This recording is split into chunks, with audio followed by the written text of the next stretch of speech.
Thank you for joining us on the news at 7 on NTA International, reaching you from Abuja, Nigeria's capital city. I am Lami Ali. Courage Ogeriahi is the sign language interpreter. Let's go for the headlines. United Nations Deputy Secretary General Amina Mohammed outlined steps for global economic resilience at IMF Spring Meeting. Nigeria launches 5-year organic cashew certification program towards meeting food safety standards and global demand. Nigeria's Information and Culture Minister ends foreign media tour amidst favorable engagements.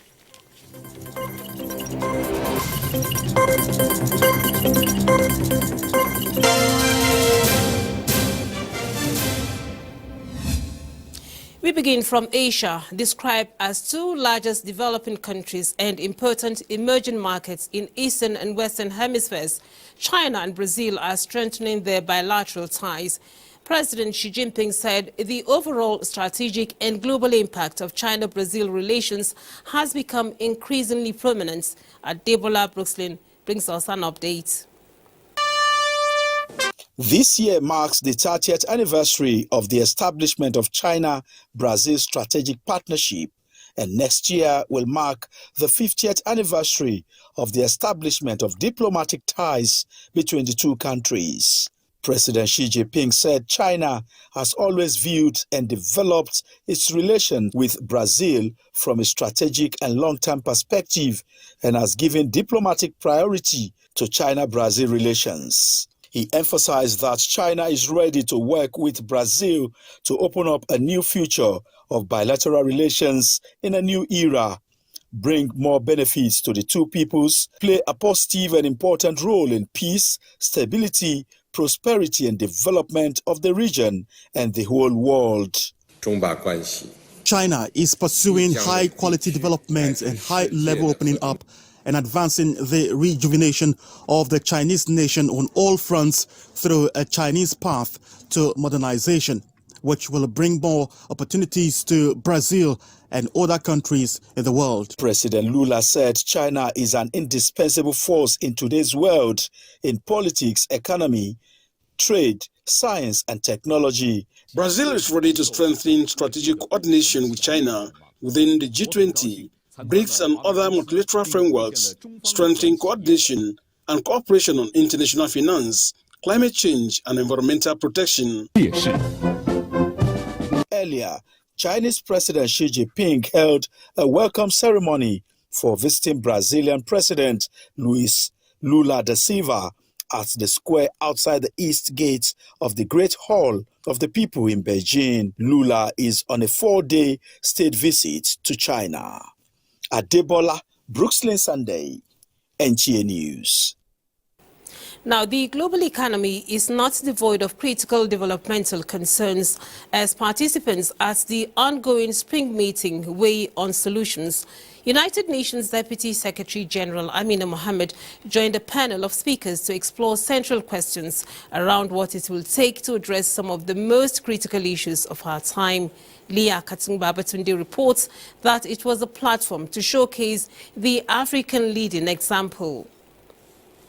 Existential threats of climate change, impacts of COVID-19 pandemic, the Russian invasion of Ukraine, rising inflation and increased fragility have injected volatility and uncertainty in the global economy. These realities may continue for a while. Development actors are mobilizing public and private financing, using knowledge, identifying the right policy interventions, working effectively with partners, and scaling up successful development interventions. They say there is a need for international tax cooperation to meet financing gaps that include a $250 billion demand for energy transition. What we are doing at the UN is to mobilize at the global level on the issues that we can bring to the table, whether it is finance, it is the transitions on energy, on food, and to agree how we will go about landing those at the country level. That's a partnership discussion. Having an integrated regional markets and having access to international energy markets in an inclusive manner is quite key in our energy strategy. Cooperation is key, and worthy of note is Africa's response to the coronavirus pandemic. Africa CDC was the best performing intergovernmental organization during the COVID-19 pandemic. And I say that because under the constraints that the continent had, the kind of results that we produced were unprecedented in many ways. We need to see how we can, in a time of fiscal stress by countries, mobilize the necessary resources, but also tap increasingly into private sector resources so they can accompany our efforts, be it in middle-income countries, be it in the low-income countries. Accelerating development in an age of global crisis is the theme of this session, and panelists insist partnership on all fronts would help foster solutions to common problems. In Washington, D.C., Liakatung Babatunde, NTA News. And Governor of the Central Bank of Nigeria, Godwin Emefiele, says Nigeria is on the right path to overcoming concerns affecting the global economy. Emefiele, who was speaking on Nigeria's assessment by the IMF, maintains that the monetary policy makers are aligning with the fiscal policy makers to improve revenue generation for a more productive economy. Again, Liakatung Babatunde brings us the details. The 2023 spring meetings is gradually winding down, and nations are taking stock of the performances while looking into the future. Nigeria is still striding despite domestic and international challenges exacerbated by 2022 events that brought along rising poverty levels and increased debt portfolios, among other indicators. Governor Godwin Emefiele observes that countries have to cut back on borrowings. As the IMF informed policymakers, the capacity to borrow has shrunk. In 2 decades, this is the highest level of debt portfolio that the IMF has seen in its books.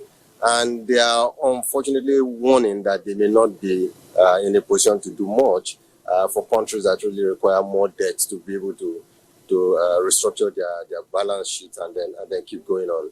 While the IMF says countries need to reduce their spending, Emefiele says that is not the case for Nigeria. It's important that you must raise revenue and not get yourself constrained in an environment where there is no debt, where financial market conditions are very tight and very limited, where interest rates are high and could create a lot of burden for economies. The only option for fiscal in this case is to expand the revenue base so as to be able to spend. Nigeria, he says, is on a course to expand revenue generation, with monetary policy focusing on moderating inflation and ensuring stability in the banking system.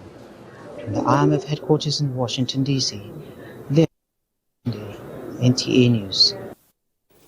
The European Union will launch an 11th wave of sanctions on Russia and seek to crack down on efforts to evade economic penalties introduced in the wake of its full-scale invasion of Ukraine.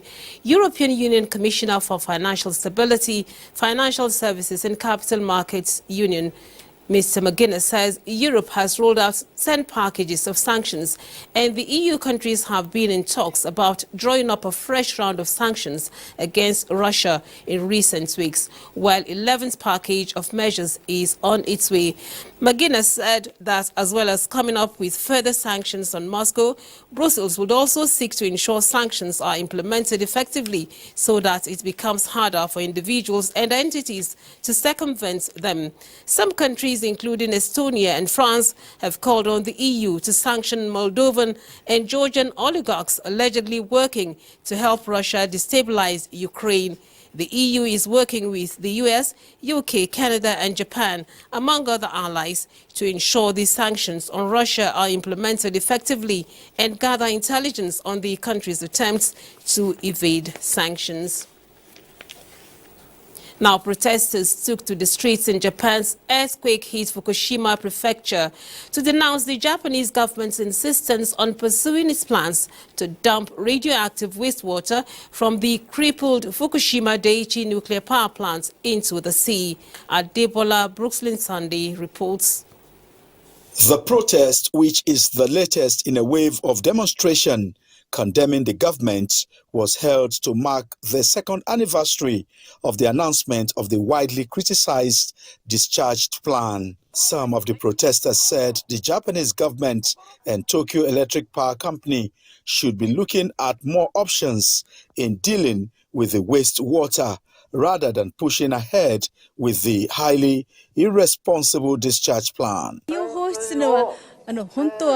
They can add tanks to store the nuclear contaminated water. For more than a year now, I have argued that the plan to dump nuclear contaminated water into the sea is absolutely unacceptable. Tokyo Electric Power Company, owner of the Fukushima Daiichi nuclear power plant, said it has installed additional water purification devices as parts of its advanced liquid processing system. Although the Japanese government said the treated nuclear contaminated water is safe, most residents in Fukushima who have been living in the shadow of a nuclear leak for 12 years are strongly opposed to the disposal plan. The claim that nuclear contaminated water will be harmless after being treated by advanced liquid processing system is a complete lie. For more than 12 years, residents of Fukushima have been hoping that the quake-destroyed region will one day return to normal, but many say the plan to release contaminated water into ocean has dimmed their desire to return to fishing and other industries. We want to revive the local fishing industry in Fukushima. The Japanese government is pushing ahead at a time when the number of people working in the fishing industry has just increased. Despite the opposition from domestic and international critics, the Japanese government announced this January that it would release the radioactive wastewater into the ocean in spring or summer this year as planned. Adebola Brooklyn Sunday, NTA News. From Saudi Arabia comes this report that President Muhammadu Buhari has hosted some of the traditional rulers on his delegation to the breaking of the Ramadan fast in Mecca, Saudi Arabia. State House correspondent Adam Musumbu reports on this and other engagements of the president in the Holy Land. Breaking of the Ramadan fast, otherwise called Iftar dinner, is an annual ritual aimed at sharing the blessings of the holy month. It is also meant to promote harmony and mutual understanding between the presidency and a broad spectrum of the society.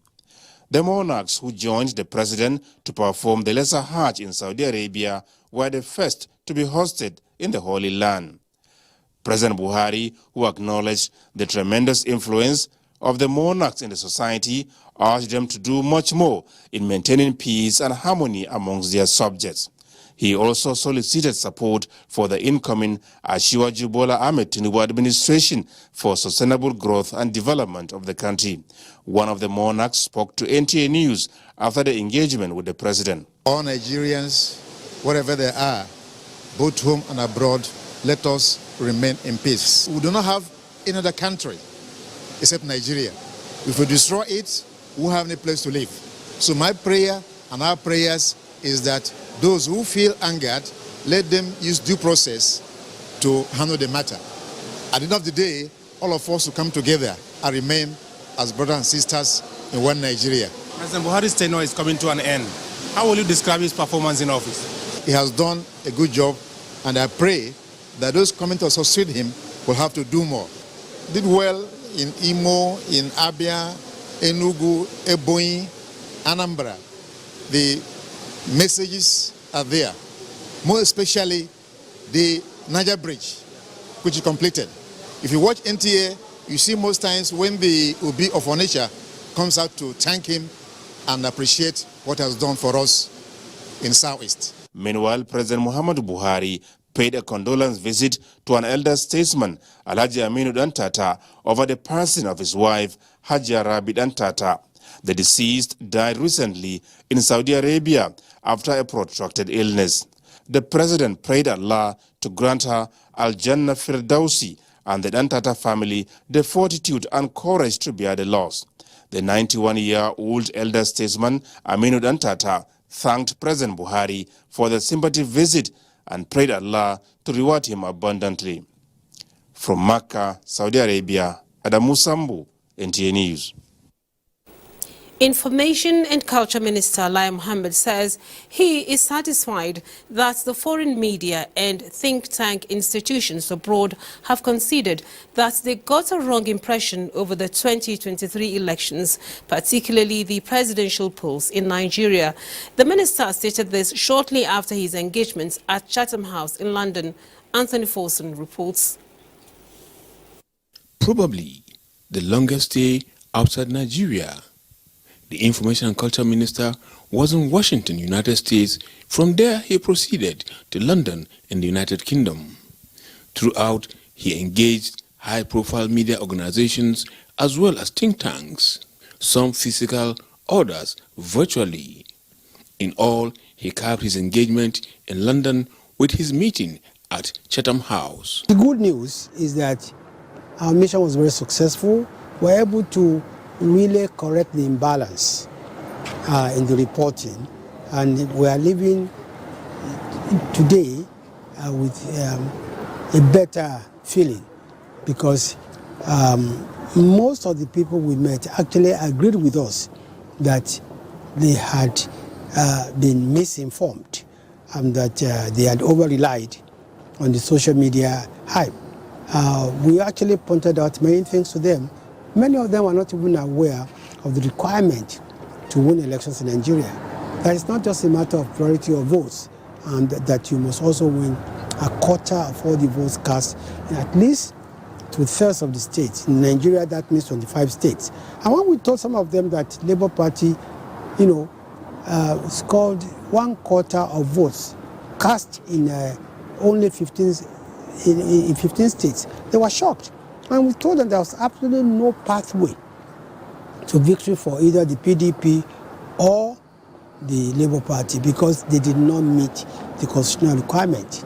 He equally noted that the foreign media must learn to understand the Nigerian cosmopolitan nature, especially when it comes to election matters. Again, many of them were confused that, if a Labour Party won 12 states and PDP won 12 states and APC won 12, how come then that the Labour Party was not declared winner? And we explained to them, look, it's not enough for you to win 12 states. What you score in other states are also important. We explained to them that yes, they all had 12 states, but the presidential candidate of the APC came second in 19 other states, and that the margin was very small, and that was why it was not possible for you to declare the Labour Party the winner. Lai Mohammed summed his outing in the US and UK this way. I'm glad that we are leaving US and UK satisfied that we have better informed the people and the perception is changing. In London, Anthony Forson, NTA News. You're watching the news on NTA International. Time for a break. More stories when we return. Do stay tuned. You're welcome back. Reprieve may soon arrive for the conflict victims in DR Congo as Swiss President pledges advocacy in their favor in May. Kolo Mohammed tells us more. On a visit to Democratic Republic of Congo, Swiss President Alain Berset, whose country will hold the UN Security Council presidency for a month in May, has pledged to advocate for conflict victims in the country's troubled east when the council meets. The two leaders premised their advocacy on the trail of arrival at lasting peace and economic rebirth amid saving lives and restoration of means of livelihoods. Kolo Mohammed, NTA News. With the increase in demographic size of refugees and internally displaced people in Chad, the UN World Food Programme country director says they may be unable to feed refugees and internally displaced people beyond May 2023. Again, Kolo Mohammed tells us more. The United Nations World Food Programme says it does not have the funding to feed refugees and internally displaced people in Chad beyond May 2023. From May 2023 onwards, if the present status quo remains unimproved upon, there will absolutely be no funding for food for the refugees and the displaced people. World Food Programme Country Director for Chad, Pierre Honorat, says it is really going to be a catastrophic situation. 2023 is another very difficult year, whereby we have absolutely no funding from May onwards for the refugees and the displaced people. It's really catastrophic. If the status quo remains unchanged. In hopes that restoration of peace in troubled regions of the world takes the front seat going forward at global engagement, the number of refugees and internally displaced persons is likely going to be depleted satisfactorily. Kolo Mohammed, NTA News. The Director General, Voice of Nigeria, Osita Okechukwu, says a vibrant anti-corruption unit will enhance effective management of every organization. This was at the inauguration of the Anti-Corruption and Transparency Unit of the agency. Adebola Brooksland Sunday reports. These are executive members of the Anti-Corruption and Transparency Units after a training at the Independent Corrupt Practices and Other Related Offences Commission School. Inaugurating the unit, VON Director General Osita Okechukwu said the unit will help in checking the management of financial resources. They will brief us and let us know the new lines and bounds, because the management of public fund throughout history is better done if it is checked. If it's not checked, the person might go astray or start acting as if he's managing his own personal company. Represented by Adebayo Obaniyi, ICPC Chairman Professor Bolaji Owasonoye tasked the team to be intentional with transparency. Do not betray the trust and confidence reposed in you, and avoid any questionable acts given the strategic role you are expected to play. We are going to intensify our sensitization and appeal to staff that if you see something, please say something. Don't let it pass. Don't say, everybody is corrupt. Everybody is not corrupt. That one person is corrupt does not mean everybody is. And if we're able to stop one person, we will stop every other person. The Anti-Corruption and Transparency Unit is mandated to conduct periodic sensitization for staff on corruption, examination of system processes, examination of systems, processes, and procedures that are prone to corruption, and also preferring solutions. Adebola Brooksland Sunday, NTA News. The election matters now as the Independent National Electoral Commission, INEC, holds supplementary election across the country tomorrow. President-elect Bola Ahmed Tinubu is calling on Nigerians in the areas slated for the polls to conduct themselves peacefully and eschew violence and any act prejudicial to orderly electoral processes. INEC has scheduled the conduct of supplementary governorship elections in Adamawa and Kebbi states, 5 senatorial districts, 31 federal and 58 state assembly constituencies across the federation Saturday. In a statement, the president-elect says these supplementary elections are as important as the first set of elections, the presidential and national assembly poll held on February 25th, and the governorship and state houses of assembly election organized on March 18, 2023. As the last leg of the 2023 general election, he says Nigerians must ensure that the electoral processes are brought to a final and peaceful conclusion. Sports update is next. And that brings us to the end of the news. It's 19 days to Nigeria's national population and housing census. Make sure you get counted. I'm Lami Ali. Courage Ogeriahi has been the sign language interpreter. Be sure to tune to the NTA tomorrow Saturday for updates on the supplementary elections across the country. Thanks for watching.